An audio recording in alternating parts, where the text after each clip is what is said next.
बातमी आहे संजय राऊतांनी केलेल्या टीकेसंदर्भातली।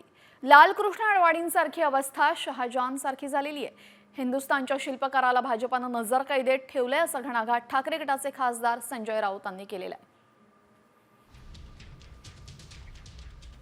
आता लालकृष्ण अडवाणी त्यांची अवस्था ही शहाजहान। कॉमस्कोर नुसार आता isakal.com आहे देशातील नंबर 1 ची मराठी न्यूज वेबसाईट। प्रत्येक अपडेटसाठी isakal.com ला नक्की भेट द्या। सारखीच झालेली आहे ना, त्यांनी हे सगळं शिल्प उभं केलं हिंदुत्वाचं, पण त्यांना शहाजहान प्रमाणे एकांतवासात ठेवलेलं आहे। हे सुद्धा या हिंदुत्ववाद्यांना चालतंय। कुणाला असं उठून सांगतोय का की कुठे आहेत आमचे शहाजहान, म्हणजे कुठे आहेत आमचे लालकृष्ण अडवाणी, काय झालं त्यांचं, त्यांना असं बंदिस्त का ठेवलेलं आहे, कोंडून का ठेवलेलं आहे? हा कोणी एखाद्या या कबर खोदणाऱ्यांनी प्रश्न विचारलाय का? हे असे हे ढोंगी दांभिक लोक आहेत।